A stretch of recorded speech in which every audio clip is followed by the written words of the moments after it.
guys who've gone into space, astronauts, like John Glenn, all these guys were like, this is of God. Like literally, they started quoting Bible verses when they were up there, because they're just like, wow. Because when we say heavens, we think of like the universe and stuff, right? Yeah. And that's why it's powerful, because it says the heavens and the, let's take a look at Psalm 19. Come on, bro. Hold on. I guess 97%. Psalm 19. Come on, bro. This is a scripture we looked at last week, but I want to remind you again. I'm going to share some really cool stuff about this later at the end of today. About the universe and how incredible the universe is. But the heavens declare the glory of God, the skies proclaim the work of his hands. It's not just the sky that we see that declares the glory of God, guys. When they're referring to the heavens, they thought of the universe, they thought of the stars. Yeah. The galaxies. Like, it proclaims the glory of God. Like, we are just one little planet in one little galaxy. In a universe with, millions of galaxies. And when we think about how amazing God is, that's why even the psalmist here, David's like, the heavens and the glory of God, like, we can't even imagine how immense space is. That's why we can't even imagine how God is. He compares God to the heavens. Because as humans, we can't even imagine how immense the universe is. That's why he compares it to God.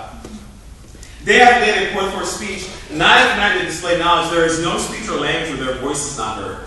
This makes whether you're in Bangladesh or whether you're in South Africa, you still see the amazing nature of the stars. Right? Their voice goes out into all their words to the ends of the world. Now let's take a look over at Psalm 97. Come on, bro. What's powerful about this is that when you really appreciate that there is a God, and that the earth proclaims him, what kind of conviction do we need to have? Because some people, even most people, will say, yeah, I believe there's a God. But sadly, they don't necessarily live a life that changes as a result of it. It says here in Psalm 97, verse 1, the Lord reigns. Let the earth be glad. Let the distant shores rejoice. Is that how you feel tonight? Clouds and thick darkness surround him. Righteousness and justice are the foundation of his throne. Fire goes before him and consumes his foes on every side. His lightning lights up the world. The earth sees and trembles. The mountains melt like wax before the Lord of all the earth. The heavens proclaim his righteousness, and all the peoples see his glory. Wow. All who worship images are put to shame. Those who boast in idols, worship him, all you gods. Zion hears and rejoices, and the villages of Judah are glad because of your judgments, O Lord. For you, O Lord, are the most high over all the earth. You are exalted far above all gods. Let those who love the Lord hate evil. Wow, I like that. See, after you read all this, you're like, wow, it's amazing, God is awesome.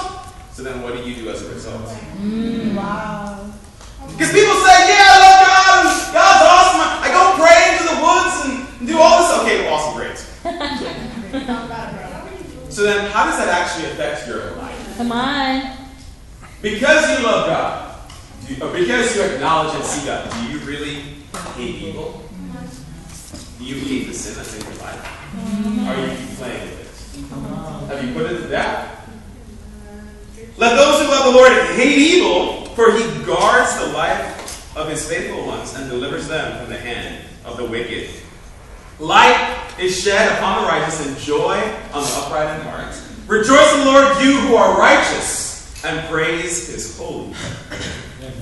See, guys, if you're a disciple, you should be rejoicing tonight. I appreciate my sister here from Chicago. Come on, dude. I'm a disciple. I'm going to heaven.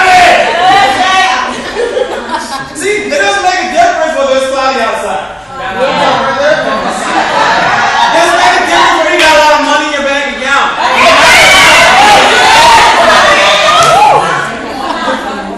You know what I'm saying? Because at the end of the day, the only thing that matters is you getting to heaven and how many friends you can take there. I can't wait for the day people will. The day I die. The day I die. Come on. I'm gonna hope that I have a little sign, my face, my smile, my little family and stuff. And I hope the day I die, I'll say, don't cry for me. I'll see you there. Yeah. our salvation. Yeah. Yeah. Guys, we're just a spirit in flesh. Yeah. We're not these bodies. We're a spirit within this tent. Yeah. Yeah. Lay up, bro. You know what I'm talking about, right? Yeah. And I just want to encourage us, man, like, no matter what happens in life, we got to continue to have this heart. Like, the reason why I'm doing all this, guys, is that so that we will grow in how much we just, like, stand in awe. You know? Like, one of these days, I just want to take us out for, like, a moonlight devotion. Oh my God, yeah! Let's do a handbook devotional. What about that? Yeah. And just, like, go see the... Come on, B-player. We need to go and see the stars. Yeah. Hungry beater. But I don't prepare you guys for all this. So you appreciate it. You know what I'm talking about? Yeah. I wish I would be there.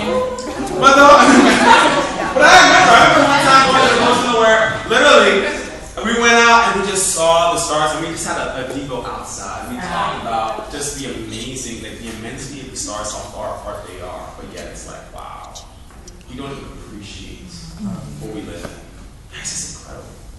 Well, with that tonight, we're going to talk a little bit about the precision, the fine-tuning, the divine design that truly proves that there must be a God.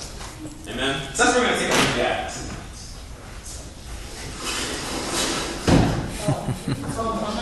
Dang. Alright. Come on! So, we're going to review a little bit. Okay? First thing. Remember last time we got together, or the last two times we got together, we talked about truth about reality is knowable. Some people try to say, there ain't no truth. Stop it. Stop it. There is a truth. If you walk in front of a bus, you will die. Or get severely injured. Okay? People are like, there is no truth. Like, truth about reality is knowable. Like, people say, well, there's no reality. Are you serious? Like, you can say, well, if I take off my glasses, it really doesn't feel like this car is bearing down on me right now. If I put my glasses on, oh my gosh, there it is. You see what I'm saying? Of course the truth about reality is knowable. The opposite of that truth is false, so therefore it's true that a theistic God exists. Remember, theism, not deism. Deism is just saying that there's a God, but he doesn't have any connection with us. Theism is saying that there is a relationship. You with me here? Yeah. How is this theistic God evidenced by? What is the evidence that this theistic God exists? Well, last week we talked about the beginning of the universe, right? It's called the cosmological argument. Remember we talked about that? That there was a beginning, therefore that beginning must have a cause. And what is that cause? That cause must have been something, right? It couldn't have been nothing. Nothing doesn't cause something. You see what I'm saying here? Yeah. So we talked about the beginning of the universe, but this really is, as far as the origin of the universe, this is where science cannot explain that. They cannot explain that. Come on. That the only argument they can give is that something came out of nothing. Energy somehow came out of nothing. Which does not make any sense, and that's why I don't have enough faith to be an atheist. Yeah. You with me here? Well, tonight we're going to take a look at, oh, by the way, going back to the beginning, just kind of wrapping it up. We understood that, remember, you guys remember the different things we talked about? Surge. What does the surge stand for? S-U-R-G-E. What are some of the evidences we saw for the beginning of the universe? And because the universe had a beginning, it must therefore have a creator. Right? S stood for what? Second law. The second law of thermodynamics. Right? The second law of thermodynamics. What does the second law of thermodynamics say? In a closed system, entropy increases, right? So disorder cannot lead to order. Order leads to disorder. You with me here? Yeah. So as a result, like, if order leads to disorder, then how could something that, boom, just happened lead to order? Like if you put a bomb in a building, boom, does the building become less order or more order? It becomes less order. So how could the Big Bang, boom, happen and everything become more order? Right. That doesn't make any sense. That breaks the second law of thermodynamics. You with me here?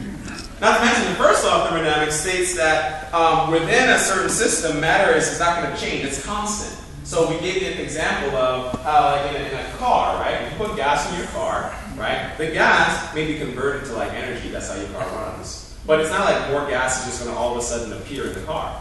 Right? With me here?